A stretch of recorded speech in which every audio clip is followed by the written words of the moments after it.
What's going on, everyone, and welcome to the biggest little soccer podcast on the internet. It is the American Hotspur here on Stateside Footy.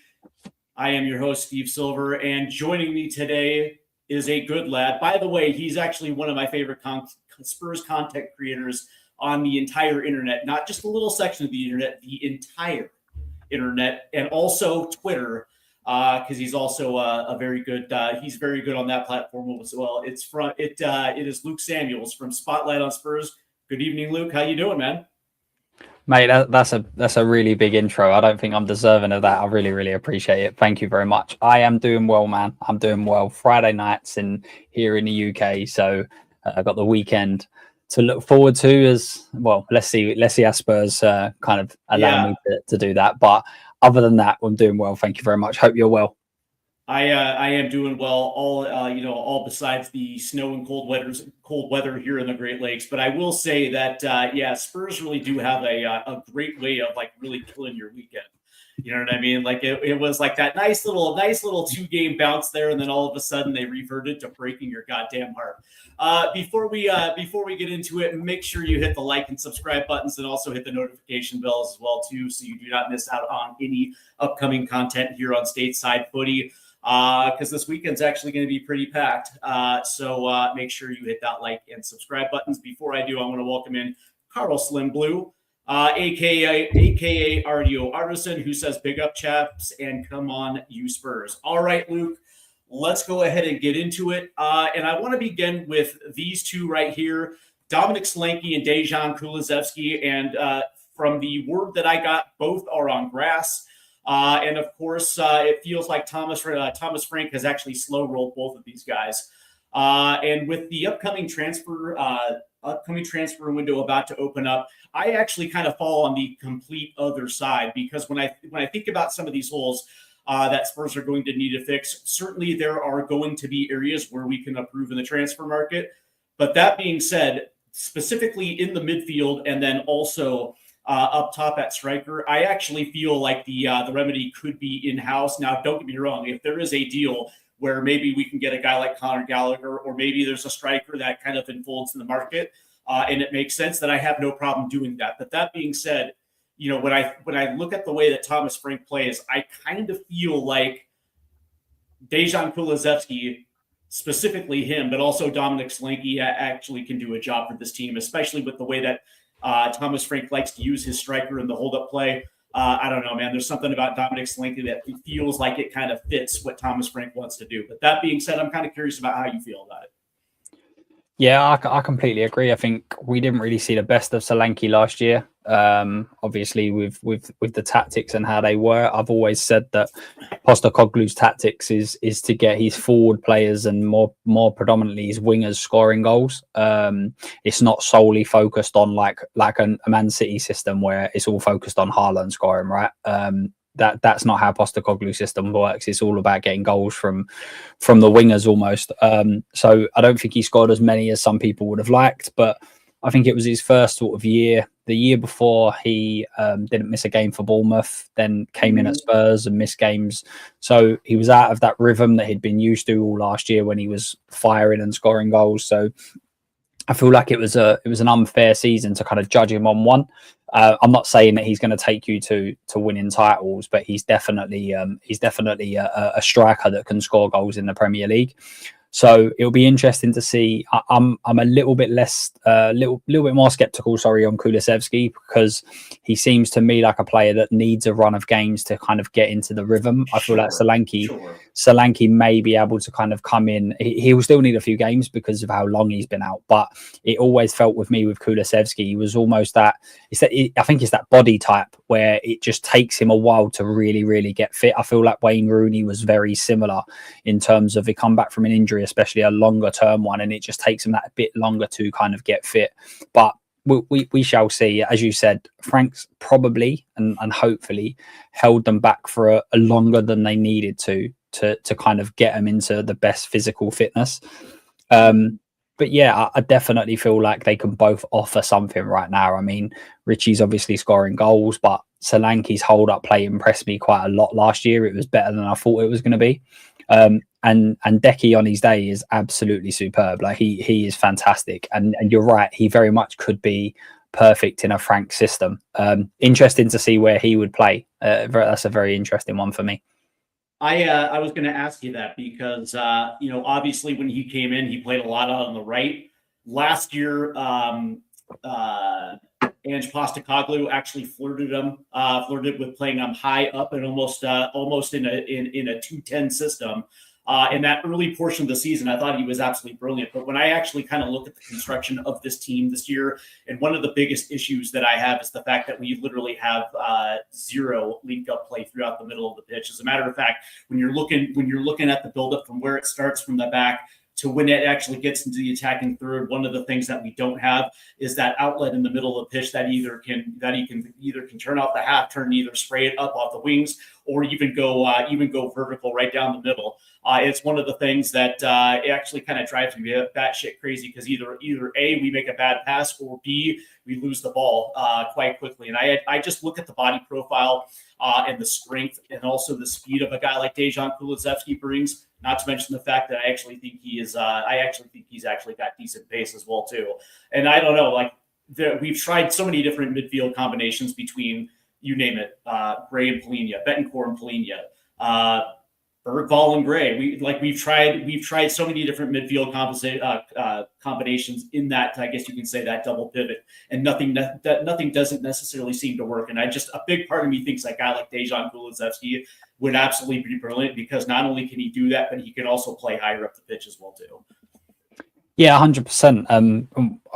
I had a show yesterday, and we were kind of discussing where he may potentially come in, and someone suggested almost like an Ange system. Do you remember when Ange was here and he had Kulusevski and Maddison, and I think it was Bentancur that played in that sort of deeper role. Palhinha would be perfect for that role, right? So I'm not saying that you would do that maybe against I think he did, Ange, do it against City or Arsenal last year, or maybe the year before, but I'm not saying he would do it against that level of opposition, Frank. But certainly when you're looking at playing at home against maybe teams that should be finishing potentially in the bottom 5, 6, something like that, maybe with Kulusevski's running power, his ability to be able to get up and down the pitch, and also his fitness, because he was unbelievably fit, covers so much ground. If you had a sort of midfield of, say, Palhinha with Kulusevski and Maddison, or Kulusevski and Xavi against the weaker teams, I feel like that's definitely an option. I feel like Kudos has kind of got that right wing position sewn up, but then again, you say that, and obviously it all depends on what sort of tactics. Frank's very flexible in the way that he goes about things, but it will be really interesting to see. But I definitely could see Kulusevski playing as a little bit more as a central midfielder, and in a Frank sort of system against the lesser teams for sure. Yeah, the interesting thing though is Carl Slim Blue right here actually says that he plays on the right for Sweden. He's the team captain. The unfortunate part about this is Mohamed Kudus plays out on the right, and I actually think that he's pretty much married to that guy out on the right. And so from that standpoint, you're looking for different combinations of how you configure that he can get into the starting 11. And that's the thing. It's like when he comes back, he is definitely one of this team's better 11 players. And he's one of the guys that you can't necessarily leave on the bench. So now it's just a configuration of trying to figure out exactly where he's going to fit. And lastly on this, I will say this though, you bring up a very interesting point about Kulusevski. Last year when he came back, I think he was only out there for 5 more games. Seriously, was absolutely rusty in all those 5 games. And from that standpoint, I think it gave everybody the perception that he's going to need a run of games in order to get back up to his full potential. I'm curious to know how you feel about this real quick. Because Thomas Frank has literally slow rolled him and is essentially allowing him to allowing Kulusevski to tell Frank when he's ready to go. Do you think that kind of changes the dynamic? Because last year, you can understand that Ange Postecoglou needed him on the pitch as soon as he was cleared. You know what I mean? And maybe he brought him back a little bit early because he absolutely needed him on the pitch. And in this case, there's different lineup configurations, and so he was afforded time to be able to do this. Do you think that kind of plays into anything? Yeah, he could almost be like a bit of a super sub. Like I've been saying it for quite a while that we've got a lot of players that can make impacts off the bench, but they shouldn't necessarily be starters. But if you're playing the last 20 minutes and you need someone to come on to make a difference, Kulusevski would be a great option, and that could be a way that he builds up his fitness. Unfortunately, we don't have games like sometimes in the Europa League where we can games where we knew he was going to win, right, and he could just play and he can kind of just probably take a step down, not go full throttle, and kind of just relax and see the game out. Whereas virtually every game we're going to play from now till the end of the season is going to be very competitive. You've got the Champions League. Obviously, next up in the FA Cup is going to be a tough round, right, to try and get through them. And then the Premier League, you've got every game is going to be difficult. But what a player to bring off the bench, even if he can only give you 20 minutes. But as you say, under Ange, it was a case of everybody needed to be fit because we had no fit players, right? So he was just thrown in. Right. So I definitely feel like he's able to offer you, and under Frank, as I said, and Carl's mentioned it there, right wing, 8, 9, he can play in all of them. I know Niall was also put in there, can he play on the left? I personally don't see that. And the only reason I don't see it, and it's exactly the same as Kudos, is when you've got a left-footed player on that left-hand side now, it means that they're never, ever going to come inside because that's where all the traffic is. And when you're going into traffic, you need to be on your stronger side. However, when you're on the when you're on the right-hand side and you're coming into your strong foot, you will occasionally still go down on your weaker foot because all you really need to do is get to the byline and whip a crossing. That's pretty standard to be able to do. It's a much easier skill to be able to get down the byline and flick a crossing than it is to try and run infield into traffic. So I don't feel like unless you've got someone who's very two-footed, and Kulusevski is absolutely not, right?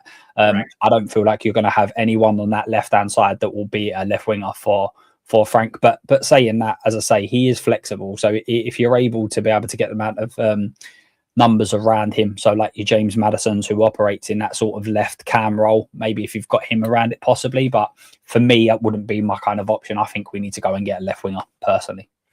Oh, I 100% agree with you, and I'm glad that you brought that up because the conversation that I keep hearing is Spurs very, very much really want to make a run at Antoine Semenyo. Me personally, I don't see it from the fact that Semenyo, correct me if I'm wrong, but I think he's an Arsenal supporter. But that being said, on top of the fact that I don't think he necessarily respects us, the other problem that I have with this is that Liverpool and Man City are also wanting him to come in, and for different reasons. The other thing, and I guess it gets to the broader point that, and I hate saying this, man, I really do, but I think this is something that has to be said. We're not a big club as this club used to be. We're not the first guys at the table where we actually have the wherewithal to potentially pull these type of players, right? That doesn't mean we're incapable of pulling good players. Me personally, I think this summer kind of shed that narrative when you're able to get a guy like Xavi Simons, who I'm sure everybody just assumed was going to go to Chelsea, and all of a sudden he ends up at Tottenham, right? So it goes to show you that there are a certain class of players that we can attract.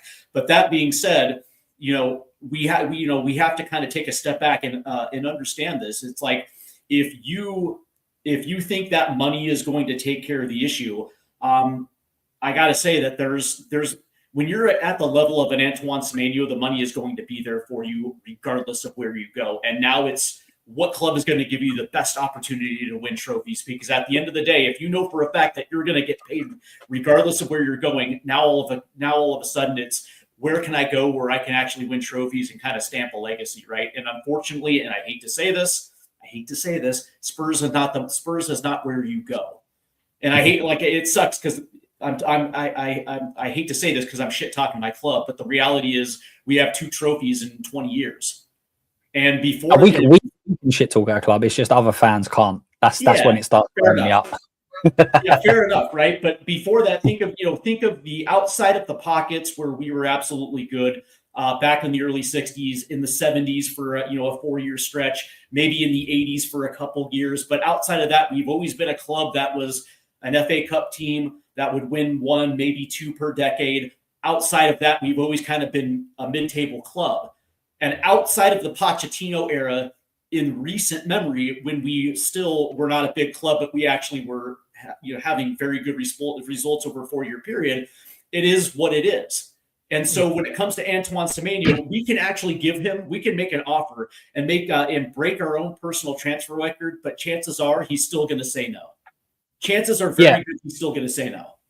No, I completely agree. And actually, listen, Semenyo is a very good player. I'm not trying to downplay him whatsoever.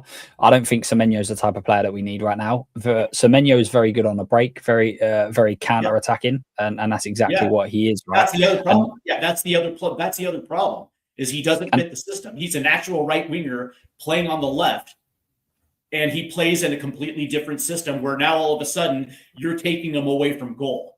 You know what I mean? You're not allowing I hate to say this, under Thomas Frank in the system that he wants, where he wants to keep his wingers wide, and you have a guy who is a counterattacking winger that also likes to break towards the back post, and actually you like to use his side speed and pace. Now all of a sudden you're asking him to slow it down and hang out by the left touchline. Me personally, I just don't think it's a good fit.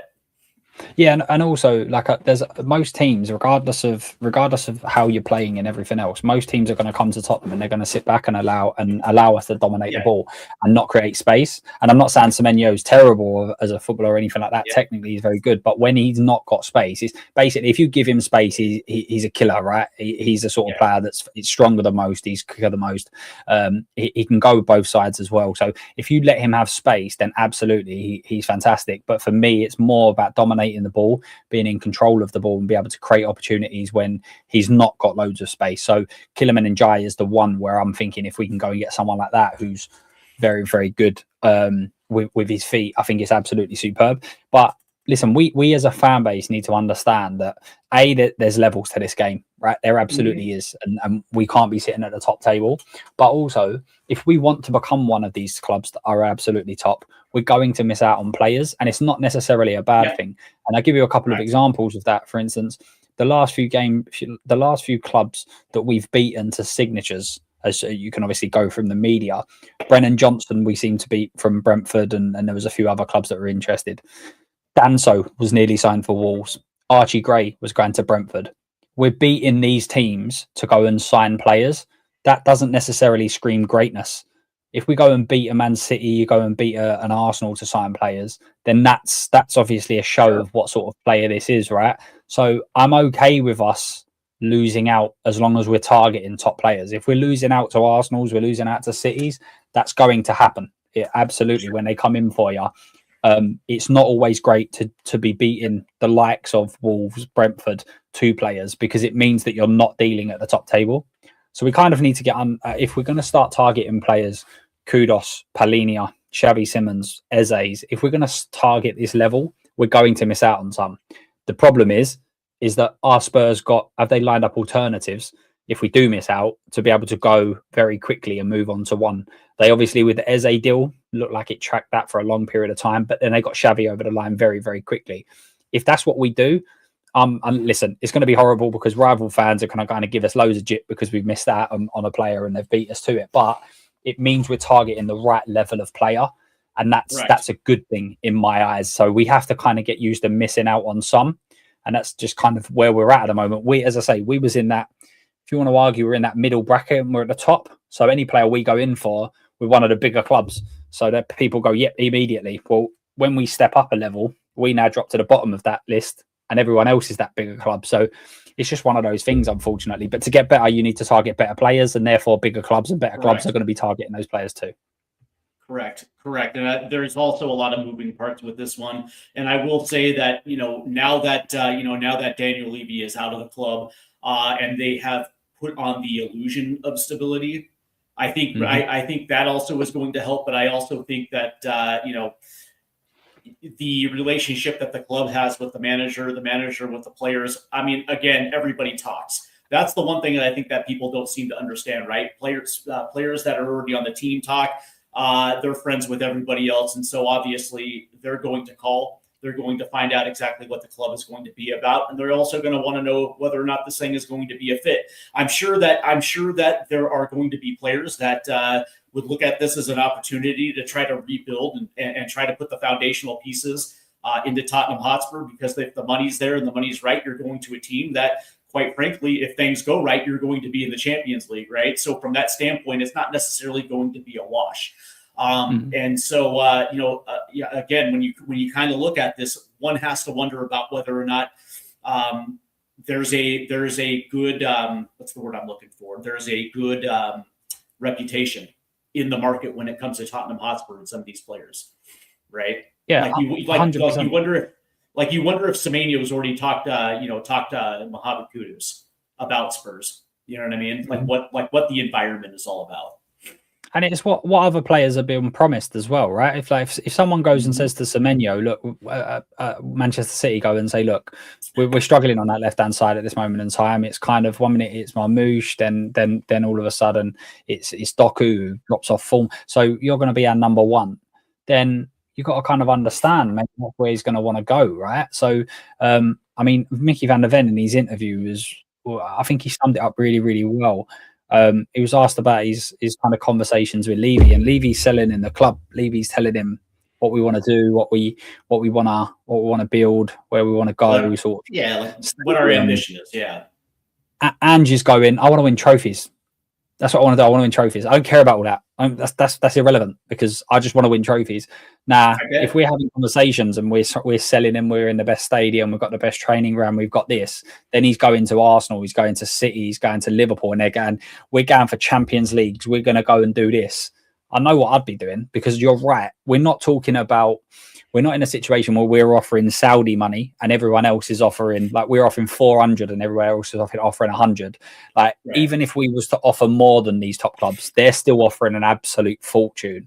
So I've always said money will follow. Like money will absolutely follow you. If you're a top player, it will follow you regardless. So yeah, it's about what we're trying to sell these players. Are we I very would love to know what our introduction is to a player. Do we sit there and go, we're really targeting getting Champions League every year? Do we go, no, do you know what? In 3 years, we want to win the league. And you can say that's crazy. But players want to hear that. I don't think it's crazy at all. Yeah, I don't think it's crazy at all. You're absolutely right. Yeah, I think that's what they want to hear.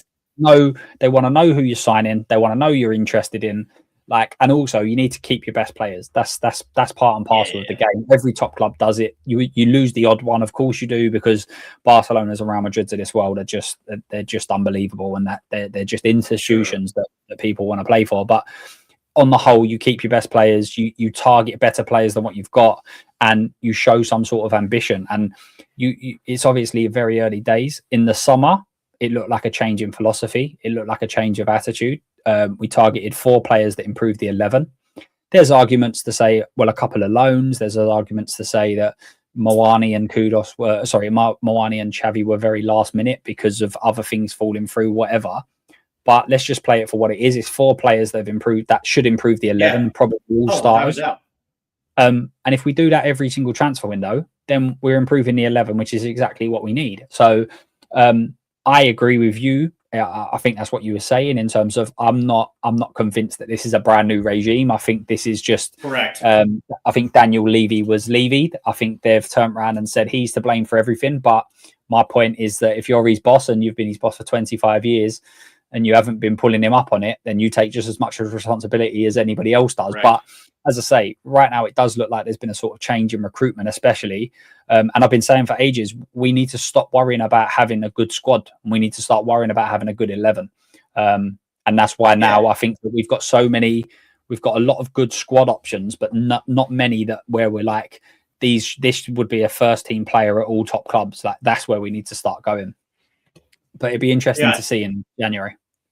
Oh, I completely agree. Lastly, I want to actually, before I get to Ter Stegen, you did mention Brendan Johnson, and I do want to get over this real quick. We're going to do this quickly. On one side, I actually think this would be a great move for Crystal Palace. Me personally, I think this is the type of signing that Palace actually gets the most of. And when I think about Crystal Palace as a club, the environment in which they bring players in, from the ownership all the way down to Oliver Glasner, this seems to be like a perfect fit for a guy like Brendan Johnson, who, by the way, is still only 22, 23, still in the last stages of his developmental curve before he actually gets to it. And I look at this and I'm like, if anybody knows who's going to be able to milk out the very best of Brendan Johnson, it is going to be Oliver Glasner. On the flip side, when it comes to Tottenham Hotspur, these are the type of shrewd moves you have to make as a club, because it's obvious that there is no longer a fit for Brendan Johnson. I would probably the same thing with Yves Bissouma, and that come January, they are going to move him on. And here's the thing, regardless, we are going to take a loss on Brendan Johnson. But even if we get 25, 30 million back, that's still a win for Spurs, because it's still going to be able, they're still going to be able to use that money to pivot and get better. And I think you and I both agree that the first order of business is making sure that whole left side, whether it's left wing or left back, making sure that is a priority. I would probably assume goalkeeper for me is also a priority. But that being said, what I will say is the idea that we should hold on to certain players. Me personally, I just don't feel that way when it comes to certain. I believe in true pragmatism, and that means if it doesn't work, it's better to pull the plug a year early than a year late, because you have no idea how this thing is going to play out. It's obvious that Thomas Frank has no idea how to use them, and me personally, I just don't think he fits the system. I look at a team like Crystal Palace and I'm like, that's a good system for Brendan Johnson to be in, because there's going to be multiple opportunities for him. And if you can get 25, 30 million for Brendan Johnson, it completely makes sense. Spurs have to be in this, have to adapt to the new way of how football works. And the thing about it is, it's you're absolutely right. It's not about your squad. It's about your 11. And the fact is, Brendan Johnson does not have a home at Tottenham Hotspur. Period. Yeah. I mean, we're not doing anything that other clubs haven't done. It's not like we're trying to do something that's never been done before. Look at all the top clubs. How long do they hold players? Do they keep players for years and years and years that they don't use, that they don't utilize? No, they don't, because that's not how football works, right? And again, that was something that was thrown at the last regime. Whether there was reasons behind that was on Levy, who's to know? But we shall see. But 100%, and also, like, I kind of understand some of the hate that Brendan Johnson gets, because I've said it myself. Some of the time, some of the stuff that he used to do is very, very frustrating. But I do think there's a good player in there. I'm not saying great. Again, I'm not saying a top level player, but someone like Palace is a really, really good move for him. I'll tell you what is interesting for me though, is that the rumor is that Palace and Aston Villa are the ones that are really interested. Both teams that a lot of our fans reckon are better teams than what we are. But we don't like Brendan Johnson, and they're going to what some would argue are better teams or managers that we would definitely like to appoint. And that's quite interesting when you consider if he goes to, for instance, he goes to Palace and performs really well under a manager a lot of Spurs fans want. It's kind of like, so who's wrong here? Because he's going, Correct. It's the manager that you want. It's a team that you're saying is better than us, and they want to sign a player you don't think is good enough. So it is interesting to see, but I think we need to cut our losses on a few things. I think we need to take some gambles in terms of, I feel like specifically like Tel and Odobert, for instance, I feel like one of them we need to gamble on, and the other one we need to say, right, look, we've spent 30-40 million on, but you need to be playing, and we can't offer you both playing time, so therefore one needs to potentially go on loan. You could argue potentially the same with Gray or Bergvall, because you've also got Sarr in that as well. But the problem is that we've been signing too many young players. It's not been focusing on that 11, and I feel like that needs to really, really change, because one thing, and I know you're big on youth football and how players develop and grow. Yeah, I do. But we seem to think, a lot of fans seem to think that either you just play them and that's how they get better. But if they're in poor systems, if they're in poor structures, if they're put poorly with the player that they're playing next to in terms of combinations and partnerships, that's not how young players grow. And if anything, you can actually you could impact their career negatively instead of positively. So we need to be really careful with how we do certain things. But it'll be interesting, right? As I say, if we start bringing in experienced pros that these young players can learn from, that's how they're going to learn. They're not going to learn from being thrust into Premier League game week after week, performing poorly in a team that's not structured fantastically well. So there's a lot that needs to change at this football club. And I was saying this last year under Ange. I said exactly the same thing. I said, you change the manager, it doesn't make a blind bit of difference, because loads of things need to change behind closed doors. And actually, a lot of the people that are backing Frank now are saying very similar things to what I was saying a year ago under a different manager. Yeah, the interesting thing is the reason why it always worked for a guy like Alex Ferguson is because he fostered the environment and where young kids can nurture, right? He was the one that was going to the academy before they even came up to the first team, and was literally like, these are the expectations. There is a path to the first team. These are the expectations.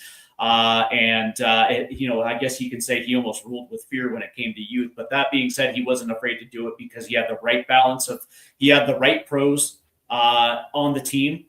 But that being said, but not only did he have the right pro surrounding him, but there was always that level of trust that he had in him, that as long as you are playing the correct way, mistakes are going to happen. But that being said, I guess you can have short-term memory. Don't allow that to ruin your vision moving forward, right? The thing about just one more thing as well. So in terms of, obviously, Chelsea have gone and signed a lot of young players, right? That's how they've gone and done it. Yeah. Every other club that have nurtured young players, they go and get their experienced pros first and then nurture the young talent. What we tried to do is go and get the young talent first, and then we're bringing in now the experienced pros. We've done it back to front. And again, what we need to do is look at other clubs and how they've done it. And if it's been successful, let's look at them and start using them as our examples instead of making our own mistakes. Let's learn from others. Sorry, go on. But I was going to say the problem with Tottenham Hotspur is that managers are so afraid. It's not that they don't like the youngsters, right? It's not like Thomas Frank doesn't like Archie Gray or Lucas Bergvall or Odegaard or Tell or Mikey Moore or Luka Vuskovic. It's just that he has to win. That's the problem. He has to win. And I understand this because I've been around coaches so many times where they will literally tell you it's better to lose with your best than to gamble on something that is unknown. But that's the thing. It's a gamble, right?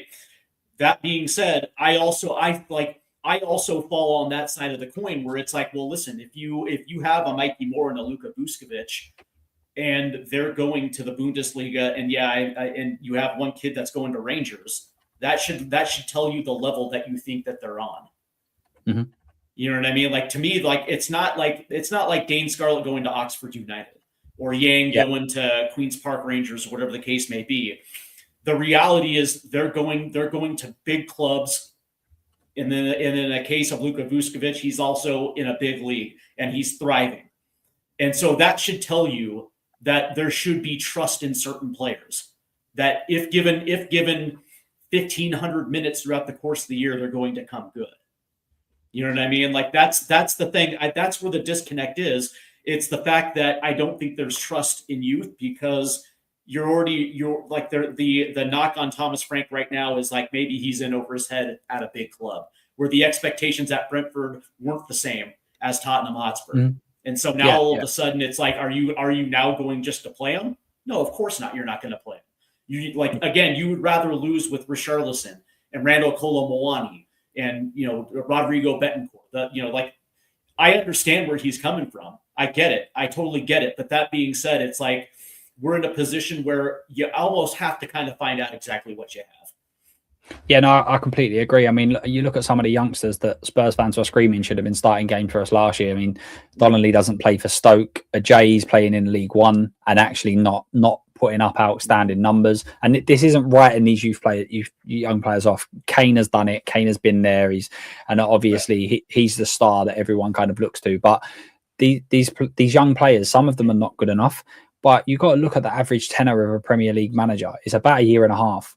So like Luca Williams-Barnett is the one right now, right? He's 16 years old, maybe just turned 17 now. In a year and a half, if Frank gets his average tenure, which is what a Premier League does, Luca Williams-Barnett's not even 19.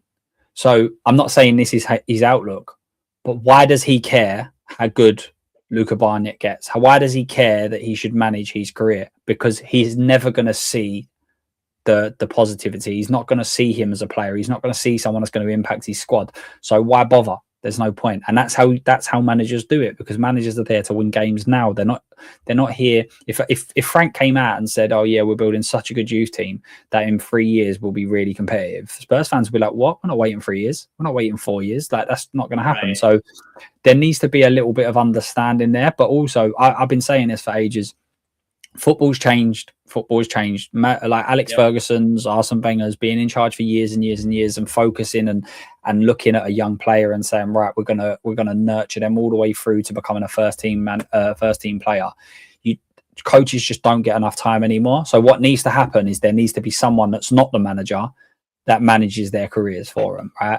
And that's why, again, with Spurs, I think we need to identify a philosophy. We need to decide how we're going to play football. And then what we need to do is, instead of going to buy potluck players, or like Archie Gray, for instance, was a player that was going somewhere else, and we was like, right, we can't allow him to go anywhere else. Let's go and buy him. And it's like, well, forget about all of that. Go and buy players that fit the system, that's best for you. Right. Get the manager that's best for you, not the best available one that plays a different system to the last manager. And we've even done it with Frank. I mean, whether you like Andrew, you don't. He played a specific way. And then we've gone to Frank, who plays a completely different way. So we've got players last year and this year, like Brennan Johnson is the prime example. He's the top goal scorer last year. Can't even get on the pitch this year. Like, it doesn't make any sense. And if we constantly do this, then we're constantly going to be in a phase where we need to get rid of 10 to bring in another 10 that fit the manager. And then when he goes, we need to bring in another 10. There needs to be someone above the manager or to the side of the manager that is looking to nurture these young players, make the right decisions for them, so that in 5 years, when it's 2 or 3 managers down the line, they can then see the fruits of the labour. Because Frank is going to be sitting there, as I say, Luca Williams-Barnett. You've got Janai Byfield, Luca Williams-Barnett, Tyrone Thompson. Yeah. You look at all these players, and the likelihood is Frank won't see them. Even if they become top players, he's not going to see them. So therefore, why is it worth his time to invest time into them and then someone else benefit from them? It doesn't make any sense. Right. And the interesting thing is the correlation between Thomas Frank and Maurizio Pochettino. And it's like, dude, that's you're not even comparing fruit. You're not comparing vegetables. You're not it's the whole apples to apples thing. It's like, no. Because number one, Thomas Frank actually had the backing of the board. He was actually given resources to bring in certain players, where Maurizio Pochettino was coming off back-to-back summers where they got rid of Gareth Bale and Luka Modric. He comes in, and then all of a sudden it's like, oh yeah, by the way, this is our transfer budget, so you're gonna have to make do with it. And he's like, okay, cool.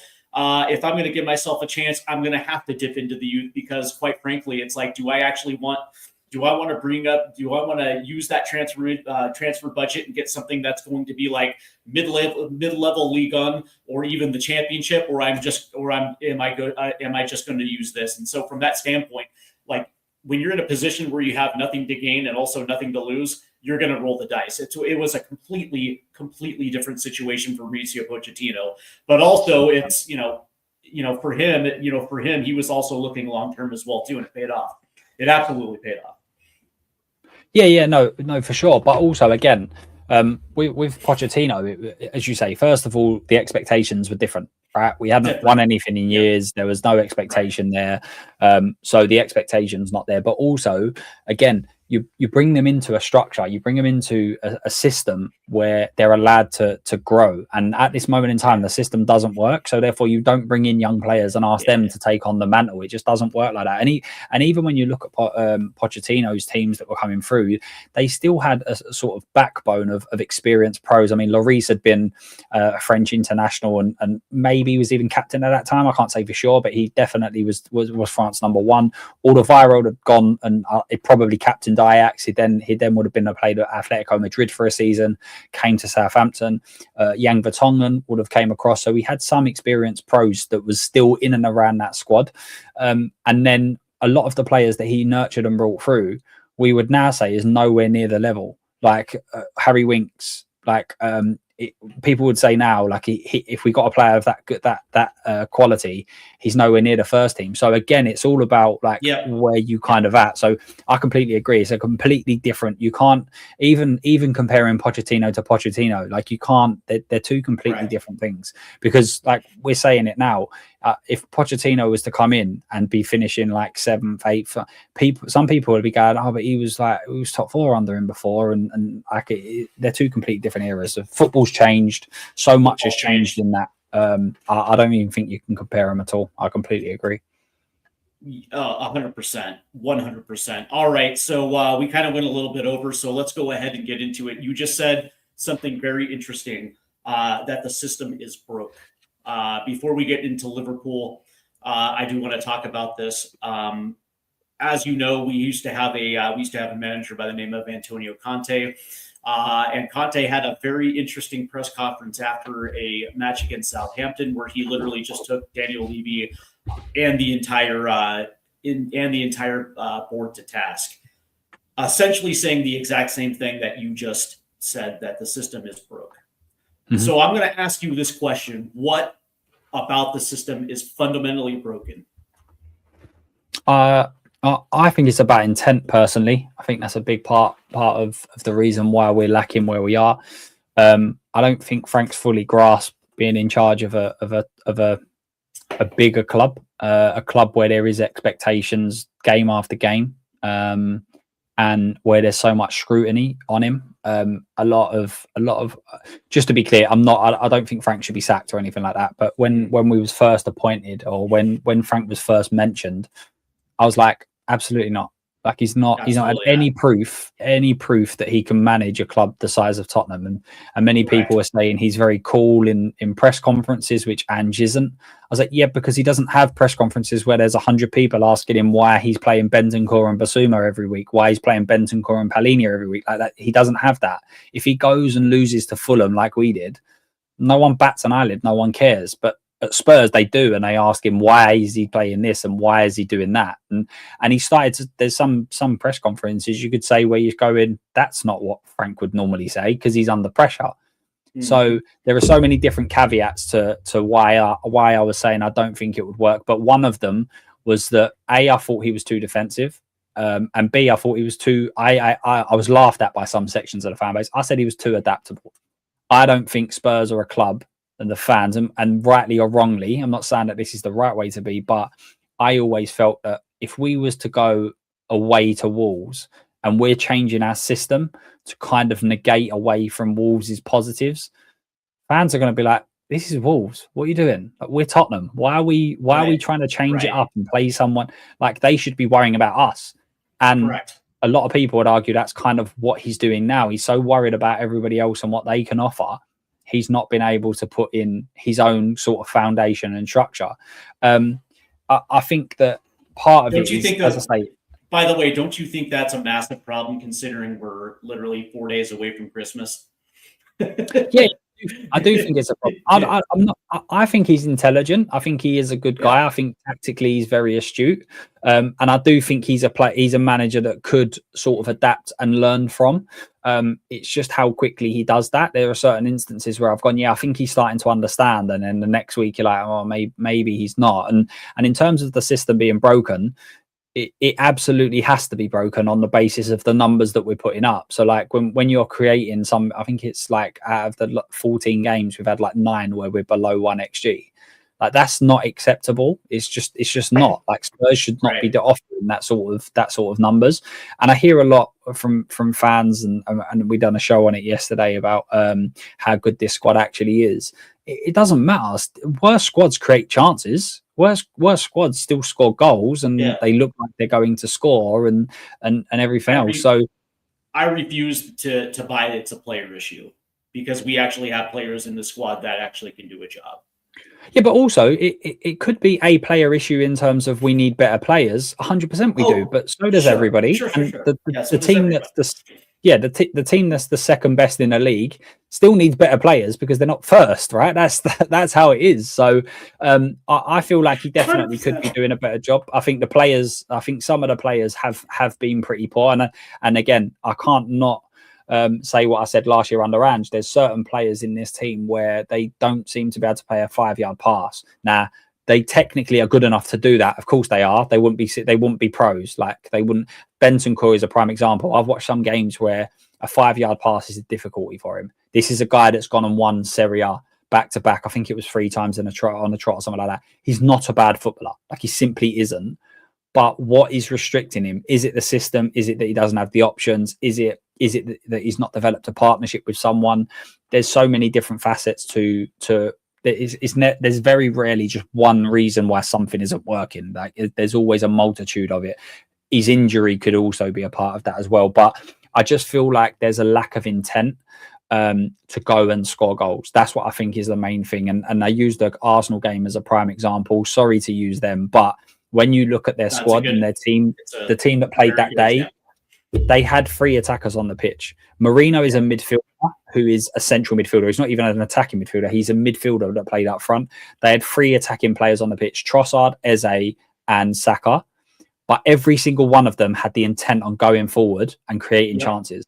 And I don't think we have that. And people are saying, if we get Deke back, if we get Solanke back, if we get Maddison back, then that will change that. And I'm like, not if your intent is to not attack. It won't. It doesn't matter who you've got on the pitch. You need to have that intent. So I think the intent is a big thing. And also just understanding what the fans and what is wanted by fans. And if he gets them 2 things and he changes them, then I think he's a decent manager. But again, when we talk about not being good enough, what are we asking? If we think Frank's going to turn around and get us top 4 or go and challenge for titles, I don't think he will. I don't think he's that manager.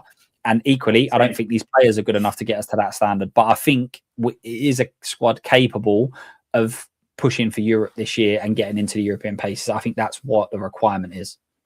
I would agree. I do agree with you that there is something fundamentally broken with Tottenham Hotspur. And I go back to the start of the Premier League, 92-93, and the original intent of what the Premier League was supposed to be. And if you remember, back in those days, there was something called the Big Five, right? And it was both of the North London squads, 2 of the Merseyside squads, and then Manchester United. And the idea was that they wanted to break away because they wanted to essentially get most of the tape, right? They wanted to negotiate television. They wanted to make sure that the revenue would land a little bit more on their side versus not. Okay, great. Well, the reality is that as the Premier League started to grow up, and most of these people saw exactly what the revenue was going to be like, 2 things happened. Number one, the game became far more commercialized. And then the game stopped being about wins and losses on the pitch, not as much as is how much money that you're going to be able to generate, right? And then when you look at what the mandate of '92, where they essentially said that all stadiums have to be all-seater stadiums, right? They got rid of the terraces, and then you went from essentially being able to have like 50, 60,000 in your stadium to making White Hart Lane essentially a small ass stadium. And so what ended up happening was Tottenham could not catch up at that point in time with Manchester United, could not catch up with Liverpool, couldn't catch up with certain teams. And then as this thing went from the 90s to the 2000s, there's a reason why Alan Sugar had to sell the club, because he literally fundamentally could not afford it, right? The need of trying to buy players and still being able actually to turn a profit at White Hart Lane was something that he could not do. And then he sells the club to a guy like to Enoch. And here's the thing about Daniel Levy. He understood exactly where the game was going. That's like, people think Daniel Levy is an idiot, and he's absolutely not an idiot. He understood exactly how this game was going. And from day one, he was 100% risk averse, and that's how he ran the club. He was 100% risk averse, understanding exactly what this makes, what we make versus what we spent. And now he's got a fiduciary responsibility. And when that happened, then you saw Arsenal move into the Emirates. You saw Manchester City move into the Etihad. You saw Liverpool essentially expand Anfield. And then all of a sudden, from that standpoint, these teams, and Manchester United redid Old Trafford. And you started to see these clubs fundamentally just pull away. Yeah. And Spurs could not keep up. And then it just became routine. This is exactly how we're going to run this club, because quite frankly, we're not going to put ourselves in a position where we are going to spend far more than what our revenue suggests that we are going to spend. And to his credit, by the time 2010 rolled around, me personally, I think he just got lucky with Mauricio Pochettino. I personally think that he absolutely got lucky. And when you look at some of the players that came in, they were all under the radar signings. Nobody knew that Sonny was gonna blow up. Nobody thought Harry Kane was gonna blow up the way that he did, but unfortunately he did. And then it was really only until like 2019, 2020 did we get the new stadium that was going to open up different doors. The other problem was that he wasn't going to change the way that he did business. Daniel Levy was never going to change the way that he did business. And so now you have 20 years of doing the exact same thing and understanding that, okay, dude, your definition of winning is something completely different than mine. Mm-hmm. Your definition is chalked in wins and losses. Mine is in revenue. Like, to me, if I can make this club 6% more revenue per year, that's exactly what I'm going to do. That is the absolute mandate. But unfortunately, when you look at the rest of the Big Six, and when you look at what Newcastle was able to do in the last 10, 15 years, when you're looking at the rest of the pack were able to catch up to where Spurs were. And I think that's these two big. And Spurs continue to stay exactly right where they are. And so that's the thing. It's like, to me, it's fundamentally broken because they've kept the exact same business model in place for entirely way too long. Mm-hmm. And it didn't matter who the manager was going to be, because whoever the manager was going to be is going to have to make do with the revenue issue. This is it. This is your transfer budget. We're not going to spend the hundreds of millions of dollars for Victor Gyökeres's or the dude with Liverpool that they just spent this year, Florian Wirtz, these type of players. We're not going to spend that type of money, and it just is what it is. Yeah. The biggest issue was, especially with after when you have that business model, and then after Pochettino, we were chopping and changing managers every 18 single months, and now all of a sudden you have an environment that has become ultra toxic. Mm-hmm. And this type of environment doesn't change in the flick of an eye. That's the problem with this. It's like we are in this position for a reason, and you're absolutely right. It doesn't matter who the coach is, but I will say this, that it can get better. It can absolutely get better, but they actually have to stick to it. They have to have a plan and then stick to it, but also increase with the times. You also have to adjust with the times, because the money is only going to get bigger, and these big teams are still going to get incredibly richer. And you have to be able to understand that winning is expensive. Winning has always been expensive. The cost of winning continues to rise every single year, and you have to be willing to adjust to that if that is your ambition. And that was the biggest issue. We are in our position because ambition was not a top priority. Yeah, 100%. And I think his two biggest failings was, he actually believed in the system, not his system, but the FA system. He believed in it and thought that when FFP came around, everyone would be stuck. He didn't realise that teams like Aston Villa and Everton would be trading young players that have never played a senior game for 35 million just to get around the rules. He didn't realise the rules were going to be so easy to get around and less stringent. And also you can look at things like charges to clubs and et cetera, et cetera. And then I think the other thing is that he obviously didn't gamble on state clubs. They're just being owned and having billions that they don't care about. Like, they just do not care about. Money is not a thing that they worry about whatsoever.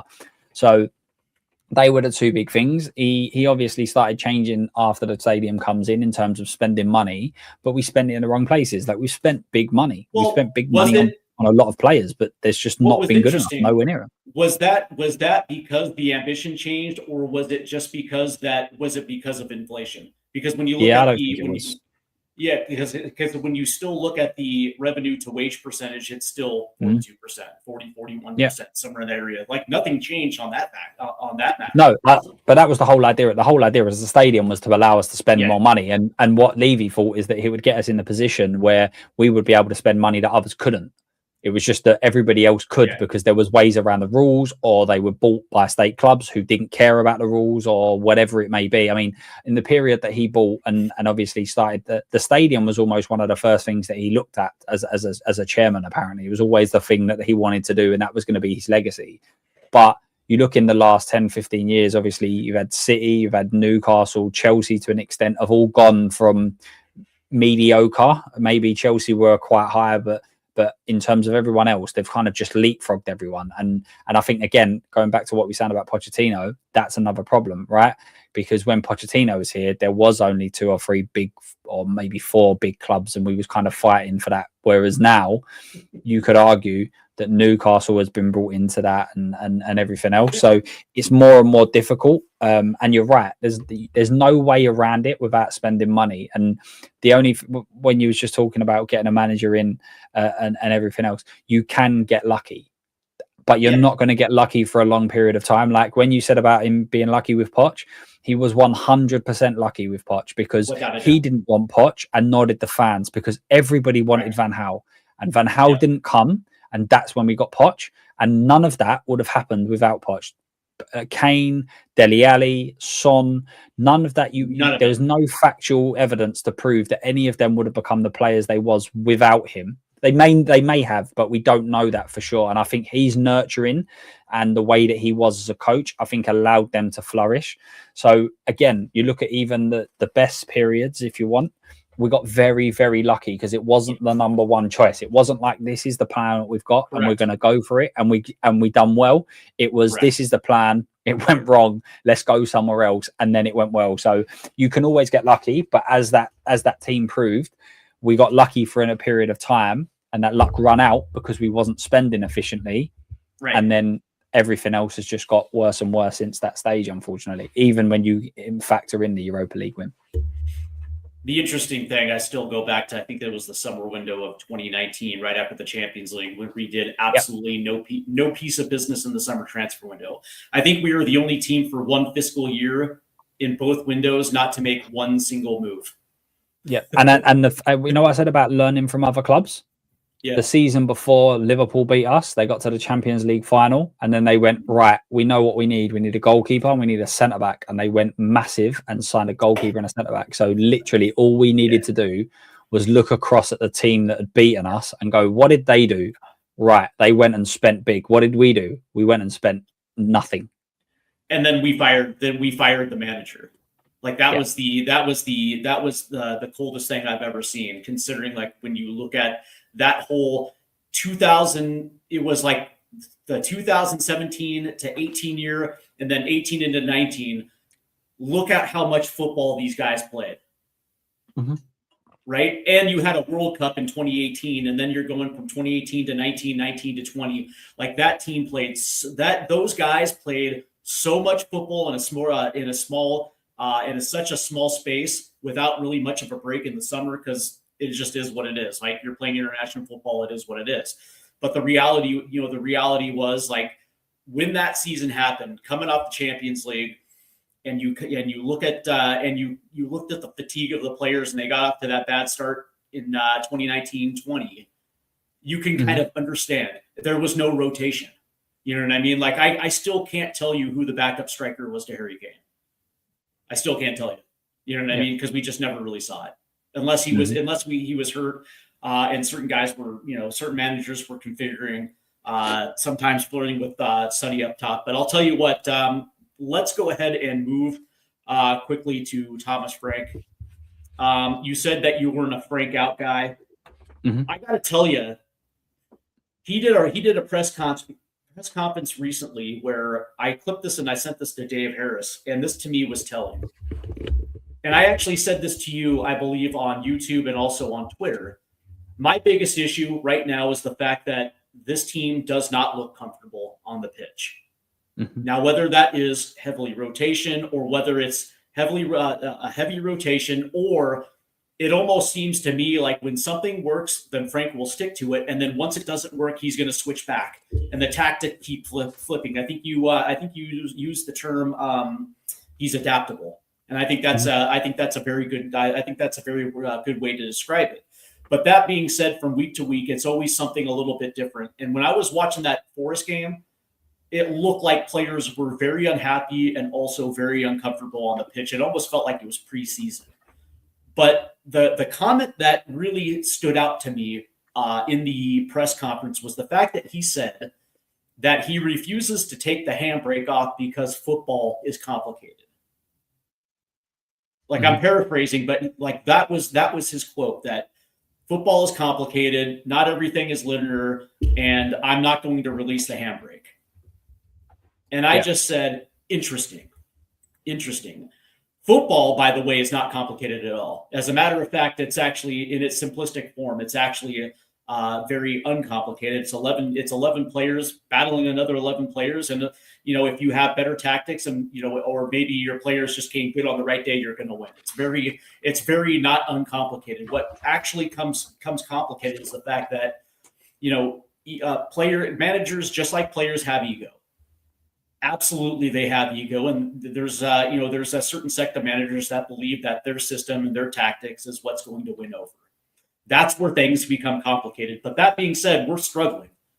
When you look at our attacking, when you look at the way that we set up our buildup, and even on the counterattack, we are dead last in weighted balls into the box. We're second to last when it comes to crosses.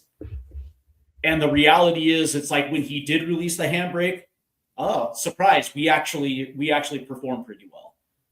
It was kind of like that Brentford match, and then also the Slavia Praha when we actually on the counterattack, when he was actually allowing his forward players to actually do what they actually love, which is play football, which is actually playing free flowing football. They actually look pretty goddamn good.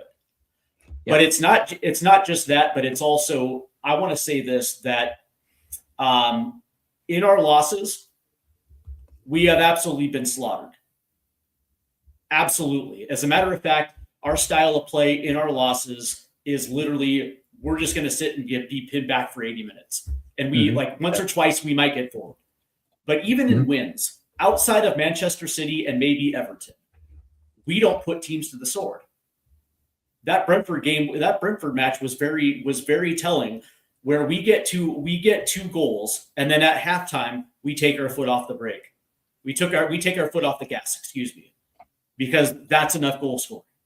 Like we didn't look even remotely dynamic, and all of this shows a pattern to me that at the end of the day, number one, we do have to end the cycle of chopping and changing managers every 18 months, 100%. But at the same time, it's one thing to back a manager, and it's also another thing to back a manager that may or may not be out of his depth. And I'll just keep it at that. And that's the interesting thing, where me personally, I was like you. I didn't necessarily like the idea of Thomas Frank, but also I realized that it's Tottenham Hotspur, and we've actually been through two of the best managers in the last 6 years in Mourinho and Conte. Yeah. We went through two of the best managers without backing them when we probably should have. And to be honest with you, I'm kind of like, I don't think so, man.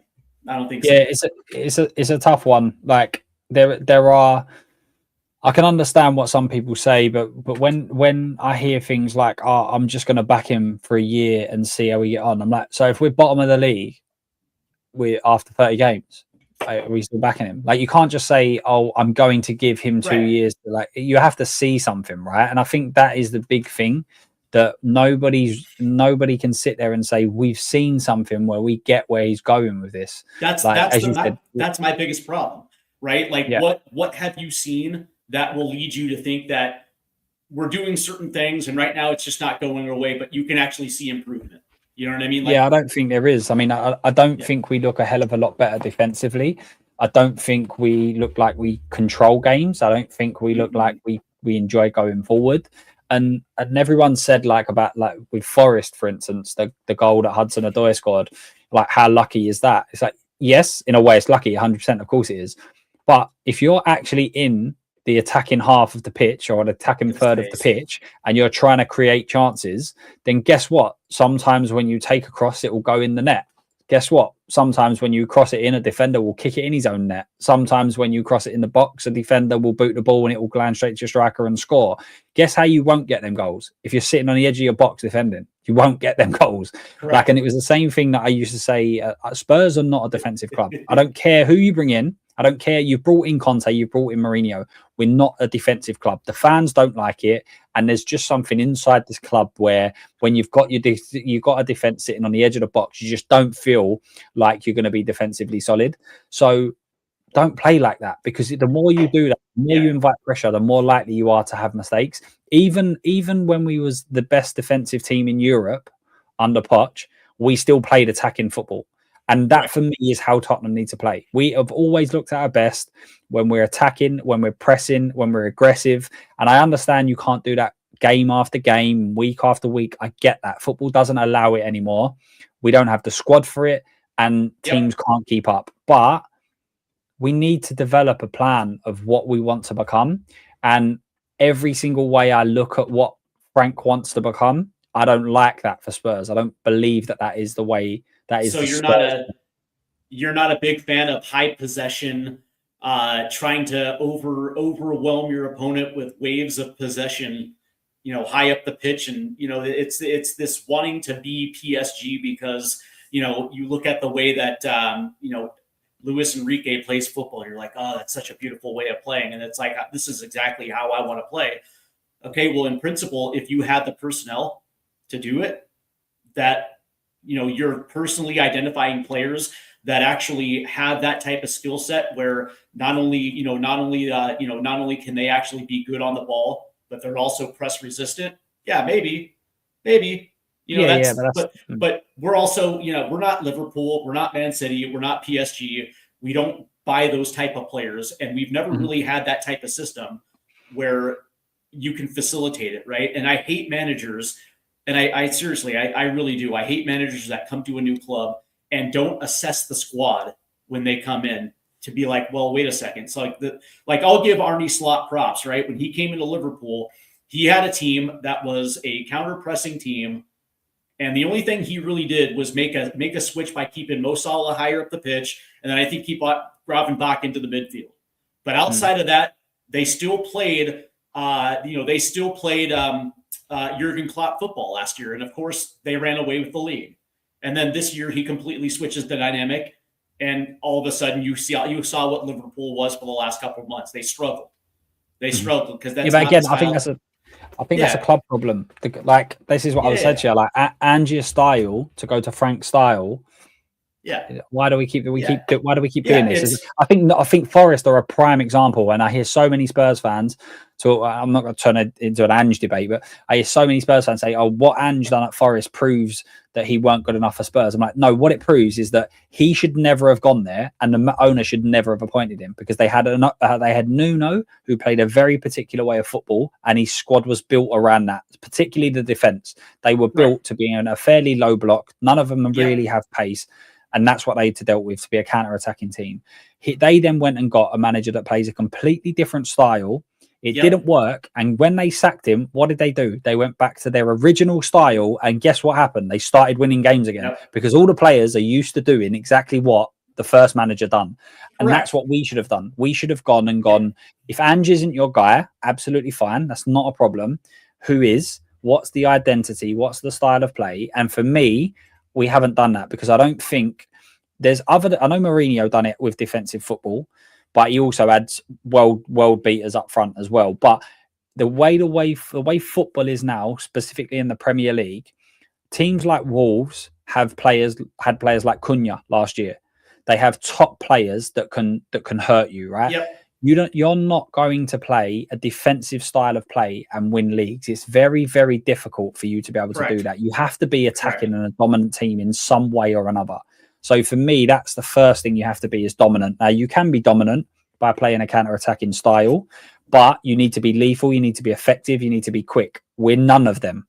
So we're not doing it we're not playing a counter-attacking style where we're quick, direct, and Oh, I would love it. I would love it. By the way, I would love it. And I'm not a massive fan of it, but I'm okay with it. You can still be like some of Conte's football was sensational. Would you concede that our best players are actually fit to play that way? When you look at Xavi Simons, who did that in Germany, and you look at Randall Colomani, it's like, and I look at Mohamed Kudus, if we were actually playing them on the ball quickly without 10 different, slowing it down and making 10 different passes, allowing defense to set up against us. And when you look at the profile of the player that we had, it actually kind of suits to be a little bit more direct. Yeah. But again, it's all, there are certain players like Porro, for instance. Porro's ability to be able to go long is absolutely superb, and his crossing ability is very good as well. So if you wanted to go down that route, then that's definitely an option to do that. But again, we need to, for me, it was all about identifying a philosophy that we believed in as a club. And then that's the way that we kind of go about it. Ange to Frank they're not in any way similar. And what should have happened is if you want to claw back from Ange, because there's no going forward with Ange. I mean, that is all you do. So if you want to claw back, absolutely fine.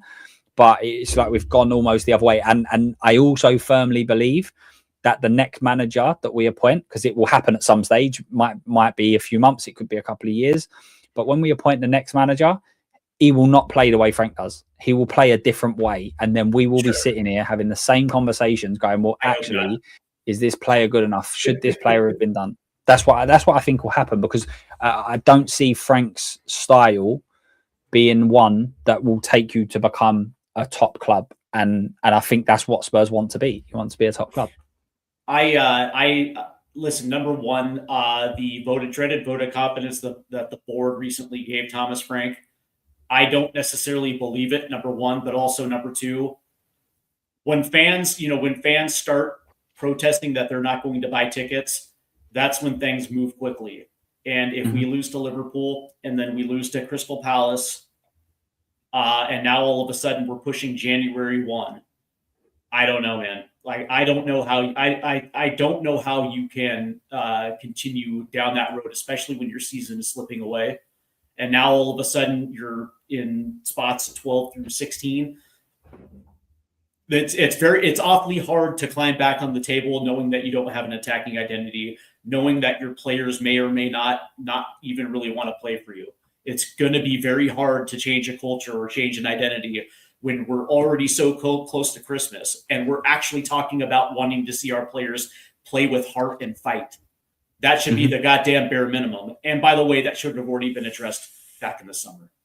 That's all. And you said it earlier, right? You said that football is a simple game. It can also be a very complicated game if you make it. But no matter whether you're the best in the world or you're the worst in the world, you can go out there and you can show heart, desire, determination. You can fight, you can battle. You don't need to be in any way good, bad, ugly. You don't have to be anything. You don't have to be tactically astute to be able to get that. You literally just need players to go out there and we haven't seen enough of that. There's been far too many defeats where you go, what was the whole, and sometimes you like Cities, Arsenal, you can go and get beat by these teams and get beat badly and actually still play pretty well. It's just because they've been incisive, they've been superb, they've played well, they've scored whatever it may be. But we have not even played well in terms of battled hard, or I summed it up, I think it was on my X, where I said Spurs are always the easiest team to play against. We need to be a team where every team comes to us and goes, oh well, at least we know we're going to have to work hard to beat them. If we work hard, we'll probably beat them. That's fine. They don't even need to do that. Teams don't need to play well. They don't need to do anything magical, and some of them all they have to do is press. And some of them don't even need to turn up and work that hard. It's almost like we beat them, like we score one, and then we know it's an easy day here. Like nothing else is going to happen. So that's a worrying thing. So two things. Number one, all they have to do is press, because we crumble under the pressure.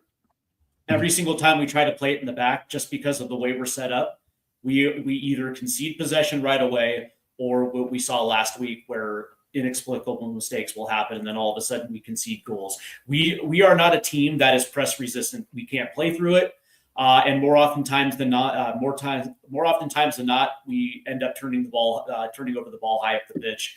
and creating even more problems. That's the first thing that I will say. That's how you beat Spurs.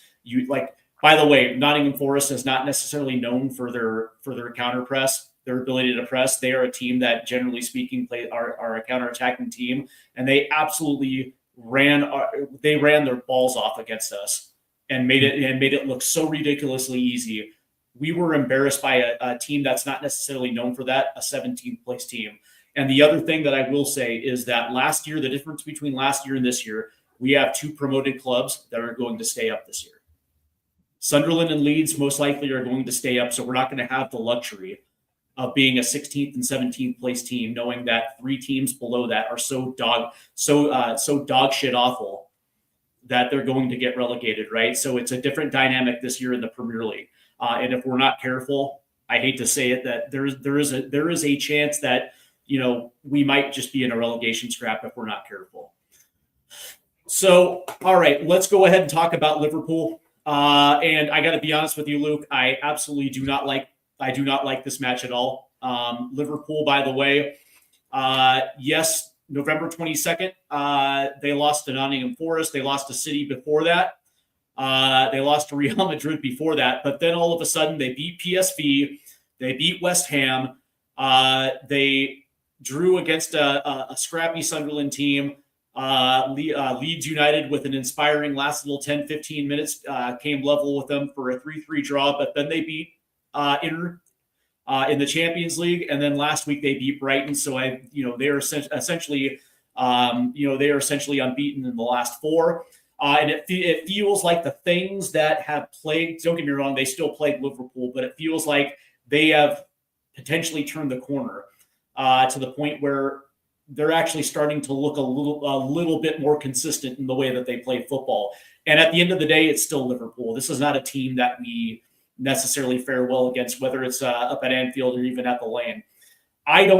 Me personally, I think this is the wrong time to go in to play Liverpool. But that being said, had we beaten Forest and all of a sudden it was 3 on the bounce, and now all of a sudden we have a little bit of momentum, maybe I might have felt, maybe I feel a little bit different, but I actually don't. I actually look at this as, this is an opportunity for Arne Slot to outcoach Thomas Frank. This is an opportunity for Liverpool to again, do exactly what Forest did, which is, press high, make things absolutely difficult for us. And of course, we're at home where our form is never really good. And it's unfortunate because when I look at this, I'm like, is there areas on the pitch where we can actually have an advantage? Is there certain zones, certain boxes on the pitch where we might be able to create overloads and where we can actually go back to that and kind of hit the well a couple times, where we might be able to nick a goal, maybe to make it a competitive match, and then maybe we can find ourselves a result at the end of the day. And I keep going over it, and I'm like, nah, I just don't see it. I don't see it. Me personally, this has all the makings of something that might end up being like a 3-0 loss. Yeah, I think there are some fans that are saying that if it's a big loss, it could be the beginning of the end. However, I agree. I think Liverpool have still got loads of quality all over the pitch, and even if it hasn't quite clicked, it only takes 10 seconds for Isak to go back to the old one. I've been so impressed with Ekatike. I wasn't sure whether he would be a player that would be able to kind of go to a very elite level team and be able to take that on. Like, Liverpool's a huge club, and he looks like he's loving it. He looks like he's absolutely loving it. So he's been superb. He could just do something out of the blue. Mo Salah's obviously not going to be there. You might have someone that feels like they need to just step up in his sort of absence after him coming back on and kind of being introduced back into the team. But yeah, I completely agree. It could end up being a very difficult one. But you could also then argue that Thomas Frank's tactics specifically is set up to play against these big teams and get results against these big teams. And this was one of the reasons I was told that he should be the main man, because he had, like, for instance, a lot of people went to his record against Chelsea, and I was like, okay, watch his first game for Tottenham manager. Let's see if he's still got that same, because Tottenham is a different club. Like, teams like.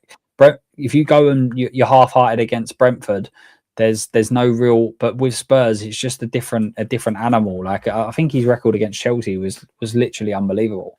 And I was like, but it won't be at Spurs. Like it Right. just doesn't work like that. It's not how life is. It just don't work like that. And then it was one of the worst performances of the season.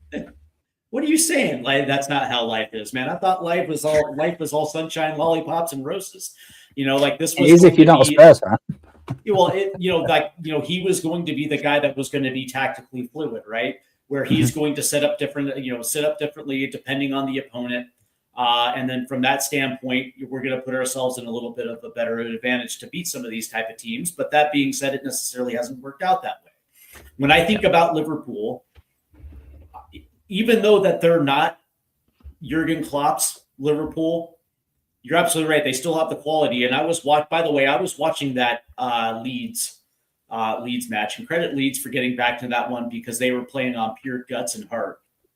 But the fine things that they do when they're actually clicking and their movement and their ability to press high and their ability to cut off passing lanes, like that's the big thing, right? Because they are so resolute in the middle of the pitch where we're not going to be able to play in off the wings, right? So when we're playing out from behind, and Christian Romero or Mickey Van de Ven tries to swing it out to either side, whether it's right or the left, they are so good at clogging passing lanes to the point where we're not going to be able to come out of their press. We're either going to have to try to play it long down the wing, or we're going to try to do what Pedro Porro tries to do every single time where he's trapped, which is just bomb it central, and then hope a good bounce, and hope it takes a good bounce, and maybe Richarlison can break off that. You know what I mean? Like that's the thing, is there's no outlet that I can see that we're going to be able to play forward from their from essentially their high press. So I'm looking at it like how are we going to continuously try to build up against this Liverpool team? Yes, they are flawed and they're still trying to adjust, but their quality is so good where I don't know, man. They're all of their. If you for us to score, they're going to have to make mistakes. If you was to go through their worst 5 players this year, for instance, in terms of their standard starting 11, you'd pick their defenders as all of the ones that are struggling. Konate's really struggling. The right back is consistently chopped around. Szoboszlai's obviously played there. Kirkez has been in and out. I just pulled up Gakpo's stats. Gakpo's got 7 goals or a goal or assist in 15 games. That's 1 in 2. Ekitike scored some decent goals this year. So what you would need to do with this team is, you would want to press them and basically be pushing their defense to make mistakes, and we don't attack enough.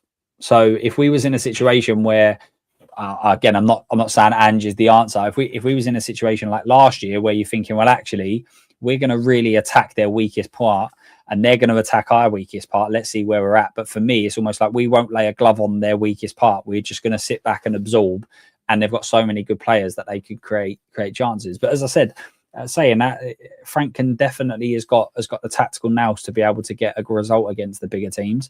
I just think that we need to show some sort of intent. I could see every single result here. Like Spurs are not going to walk away here with a massive victory, that's for sure. In terms of the scoreline, I could see Spurs nicking it, but I could also go right to the extent of seeing Liverpool, if they turn up first 5 minutes and they go 1 up, that stadium is going to be a horrible place to play football, because the fans are going to be expecting a decent performance. And if after 5 minutes we're 1 down, the heads will start dropping. We'll sit back, and it could end up being a big scoreline. So I hope for Frank's sake that's not the case, because I think if he does have a big loss, you've then got Palace coming up with a week break. That could really, really be a problematic situation for him. And I generally like Frank. I think Frank seems to be a really, really nice guy. I don't think he's cut out to be the Spurs boss, but that doesn't mean I don't want him to be successful, and it doesn't mean I want him out now. I would agree. I think that this is something that we need to see more from him. 100%. We need to see some more from the players as well, because I'm not going to allow him to take all of the criticism because they need to step up too. But I think tactically he needs to make some changes. And I think you're right in terms of, you mentioned Xavi. Xavi's a player that needs to have the ball, and he needs to be the ball played into his feet, and he needs to have players around him. And if you don't have that intent, then I've been saying Xavi should be starting every single game. The facts 100%. Are is that if we don't want to play that way, then Xavi shouldn't be on the pitch. That's the bottom line, because he's useless in a team that wants to go long. There's no point in being there. So I think he needs to get a clear identity. I think he's stuck between that at this moment in time, and I can understand it because his first interview was telling us how he wants to play attacking football. So you've never, like, as a Premier League manager, you've never really done that. You've played the counter attacking, but you've never played attacking football where you're dominating possession and things like that. So I feel a little bit sorry for him in the aspect that I feel like we've appointed him on the basis that he can do this type of job, and then asked him to do another job, which is crazy to me. But I am fearful if it gets a big defeat and then it only takes something like a player to kind of like throw the shirt down or get a little bit annoyed, and then all of a sudden it's like there's an upheaval, all the players hate him and all of that sort of thing. So I think for his sake, it needs to be competitive. We need to see word heart, dedication. They need to be focused. They need to be proper on it to get any sort of result. So it'd be interesting to see whether that's the case. I don't feel sorry at all for him, because he was the one that took the job. He was the one that put himself in this position, and he knew exactly what he was walking into. And at the end of the day, it's your ambition that's going to get you somewhere. And if you came into Spurs and you decided to play something completely different from what got you to Spurs, then 100%, it's on you. It's 100% on you. All right, let's go over your starting 11 right here, and let's take a look at it real quick here. So Luke has decided that Guillermo Vicario should get another run in at goal. His back four is Pedro Porro, Romero, Van de Ven, Spence. Not at all shocking. And I'm assuming that you were going 4-2-3-1, correct? So I'm assuming that's it. Your double pivot is Polini and Betancourt.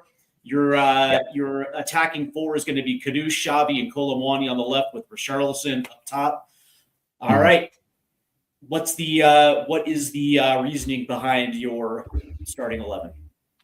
I think Palhinha and Bentancur were always the two that would be playing against the bigger teams. I don't think anyone had a problem with them playing against the bigger teams. It was always a case of, we're playing at home against Leeds, then that shouldn't be your midfield pivot.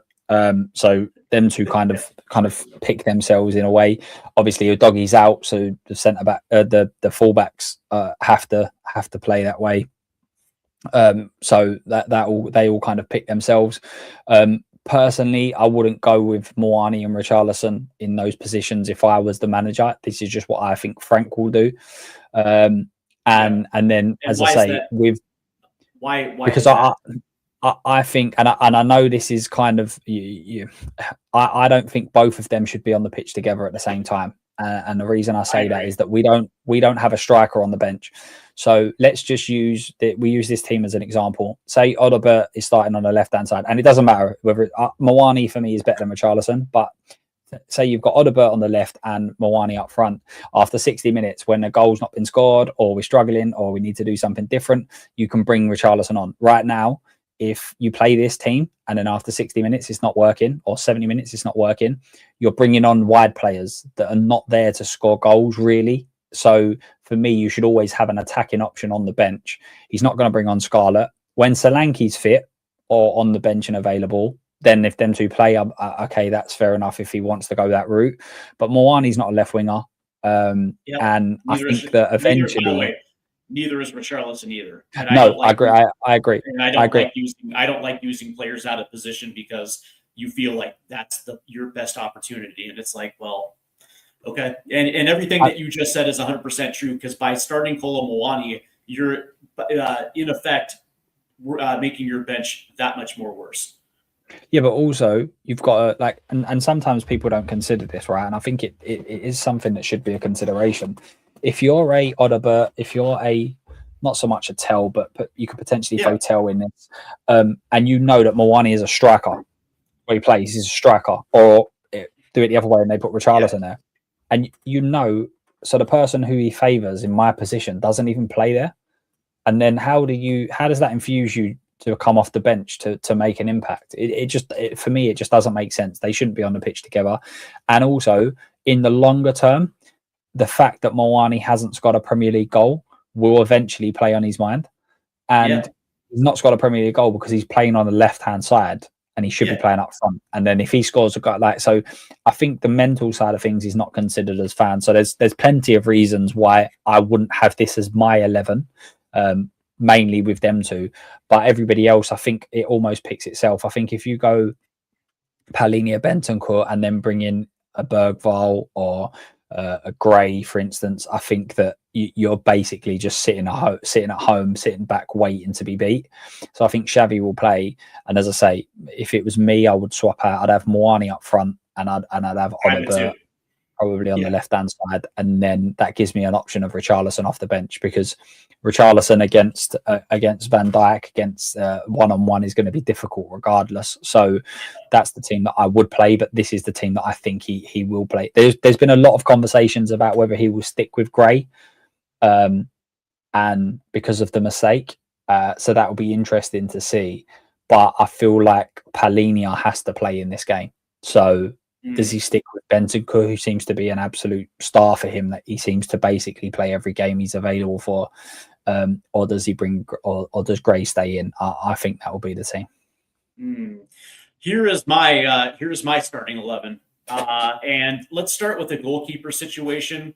I don't think Vicario, his play over the last 4 weeks has warranted him to feel like he needs to get another start. The thing about it is sometimes you have to send a message to players that certain things are just not acceptable. And the fact that the continuous bugaboo that I understand this is a tactical issue, right? But this is the way that we set up defensively, that there's going to be space outside the 18-yard box, and they are going to try to exploit that, which means this is the one area where you absolutely have to be at least somewhat serviceable. Like point blank shots inside the 18-yard box, he makes unbelievable saves. Fine. But historically, he has not been very good, with shots from the outside. And when you look at how Aston Villa beat us, you look how Arsenal beat us, you look how Chelsea beat us, and you look at how Nottingham Forest beat us as well too. Goals from outside the 18-yard box. And the reality is if it's true what I'm reading that Vicario might go back to Serie A in January, well, we only have 2 more games until we actually get to that point. So at the end of the day, I understand it's Liverpool, but as far as I'm concerned, eventually you're going to have to find out if Kinski's going to work for you. You're going to have to find out. Like last year, we didn't have a big enough sample size. He was put in after coming over in early January. He had a good debut, and then it just didn't necessarily work out. But that being said, at the time, we didn't necessarily have our best back four in front of him. Yeah. And so I feel like this is going to be an opportunity. I get it. It's Liverpool, but it's an opportunity to sit Vicario, send that message that your spot is not given. There's expectations, and this is an opportunity for you to give Kinski minutes to find out exactly what he is and what he is not. And I understand it's a risk. I get it. But that being said, it's like I feel like I have seen enough of Vicario to know what he's not. And from that standpoint, that's one of the biggest fears I have with this upcoming game, because if anybody knows how to set up against Spurs and how to beat Spurs, Vicario is kind of a liability. And I'm at the point where it's like, you know what? If we're going to set up defensively anyways, play Kinski.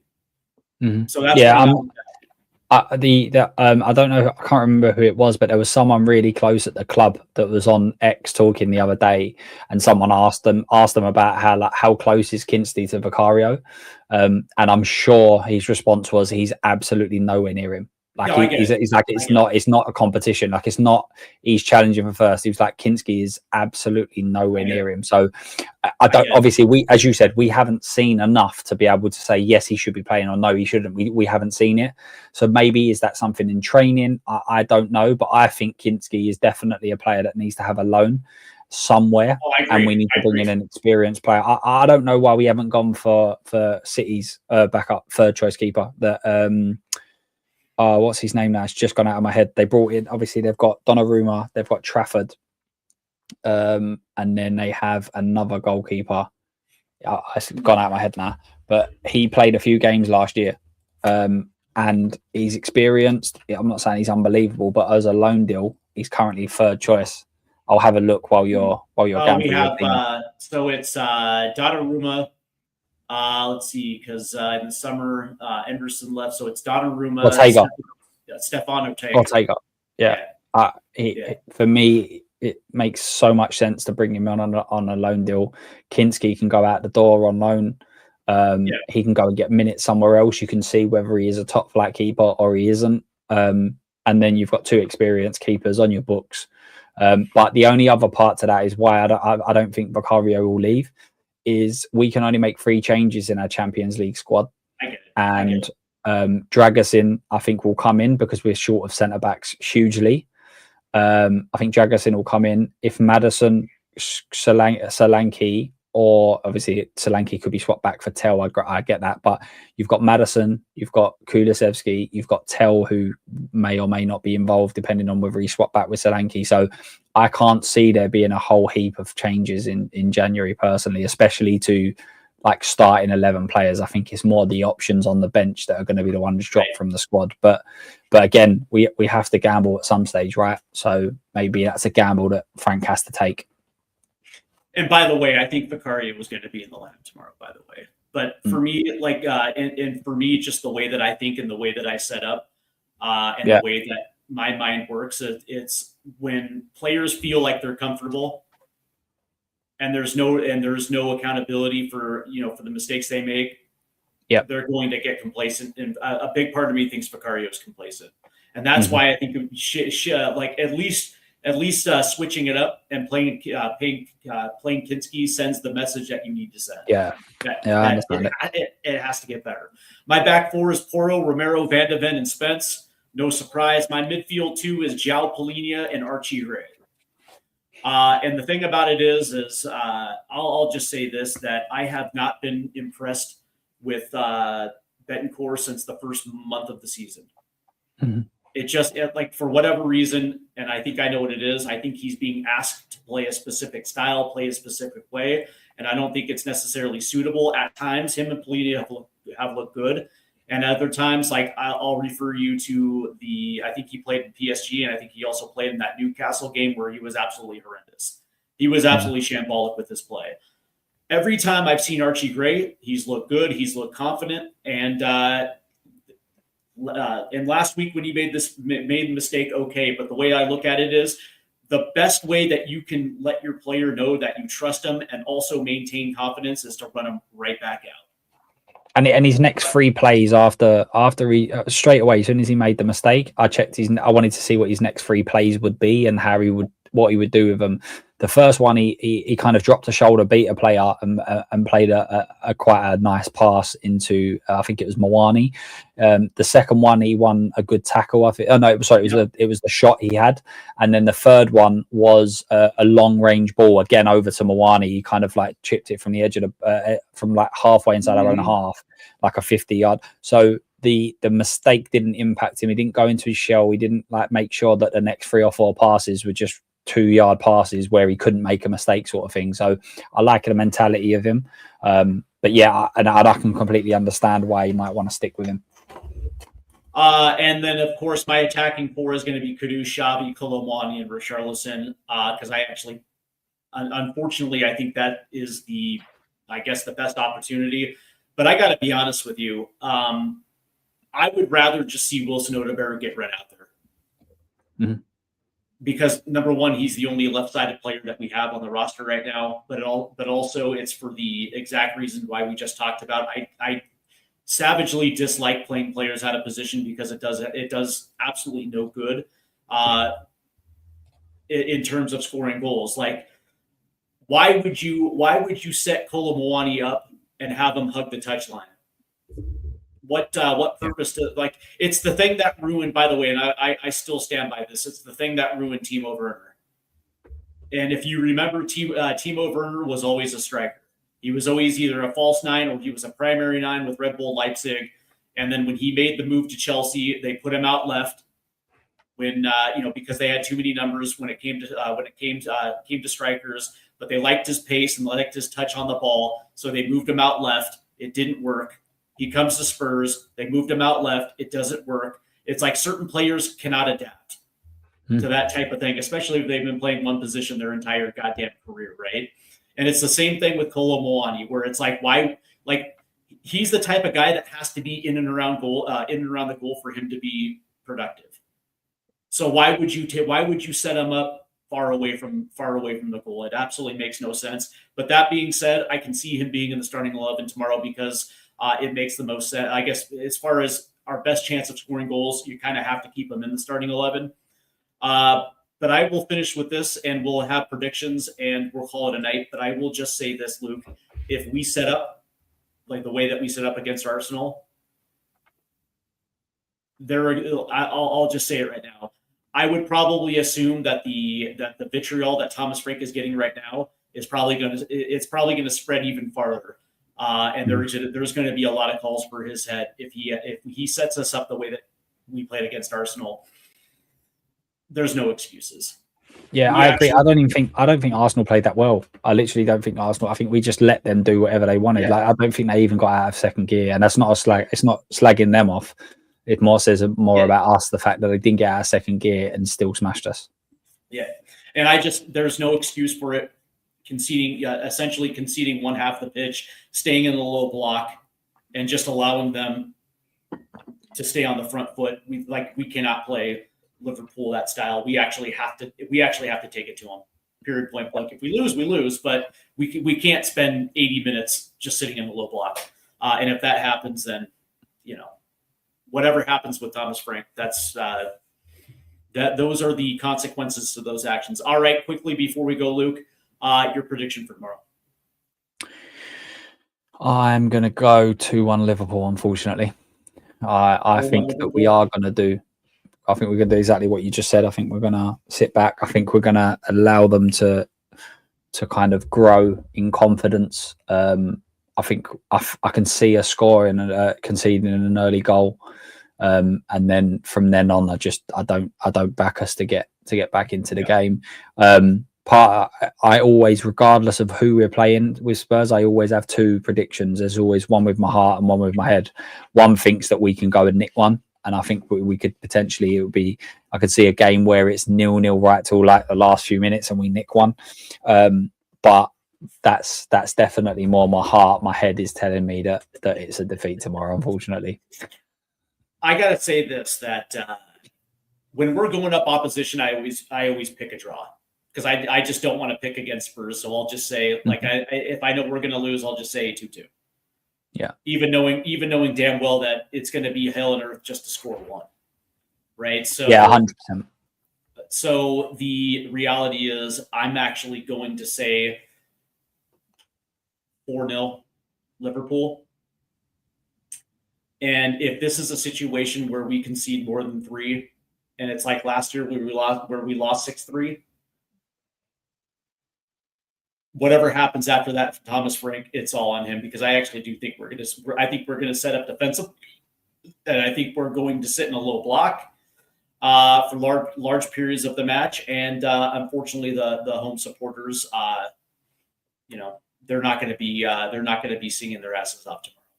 I don't think relegation is anywhere near where we would finish this year, regardless of who's in charge, to be honest with you. But if he got a big defeat, if he say it was a 3 or 4-0, do you think that they would pull the plug on him? And then if so, what do you think that they would do now? Because most top managers are not going to move mid-season.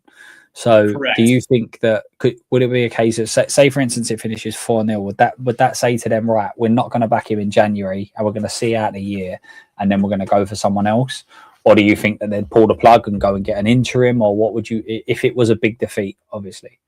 Well, I'll say this, right? One of the things that, and by the way, I'm not a Manchester United supporter at all, but one of the things that I actually absolutely respected about him is when it was very obvious that Eric Ten Hag was just not at that level, they pulled the plug. They didn't allow themselves to be in a position where they were even going to have even talk about relegation with Manchester United. They pulled the plug and they made the move to go get somebody. At least they had the fortitude to understand we can't allow the season to slip away. And that's the thing. It's like, does this board have the balls to do the same thing? Understanding that, you know what, maybe, just maybe, we got this wrong. We admit it. We're going to pull the plug because here's the reality. Yes, we're 5 points away from from one of the European spots, but we're also 6 points away from the drop. And by the way, when you look at some of the matchups, there's a very good possibility that if we lose tomorrow and a couple of their teams win, or even get a draw, we drop further down. And again, it's so hard to climb back up the table when you're in the bottom half. Yeah. And so, that's and you got Palace next. You got Palace next, which is not an easy game. And by the way, we're probably going to get played off the pitch at Selhurst. I hate to be the one to say it, man. Palace is a team that can beat you on any given day. That team is awesome. But I'll say this though, right? So if they do decide to pull the plug, it's like, where do they turn to, right? They're going to have to turn to a caretaker. Do they bring back Ange for the rest of the season? Probably not, right? Like that would cause absolute the fans would be delighted. But by the way, I would absolutely love it. I actually do believe that Ange's system can work in the Premier League, but it has to be the right situation. But what I will say though is that. I keep hearing the name Harry Redknapp. It's like, dude, he's 75. Do you think Harry Redknapp... When was the last time he managed? Was that a decade or something like that? He's right. No, actually, he's still managing, but he's doing it at the grassroots level. I think he's doing non-league football right now. So, I mean, but it's like he's 75. Do you think he wants to? Do you think that he wants to? And it's like, then it's like Robbie Keane. Yeah, like right here, Carlson Blue says Robbie Keane or Michael Carrick. And it's like, or you can hire Steven Gerrard or whatever the case may be. And it's like, okay, but I would probably assume that they're going to try to hire somebody. They're going to try to buy somebody in, like an Oliver Glasner. But I guarantee you, Glasner's not going to leave Palace. So it's like, who do you turn to, right? Xavi Hernandez. That's what I mean. And it's like, I don't think anyone leaves mid-season. Right. So you're dealing with a caretaker, which means you're in the worse position than you were. So it's like a very big part of me thinks that they're going to go into the transfer window. They'll bring him something, whether that's a left wing and a left back, and try to balance things out. And then they'll go the rest of the season. And if he's anywhere in that 12 to 16 range, they'll sack him because there's going to be far more better coaches that are going to be available after the World Cup. Yeah. It'd be a tough one.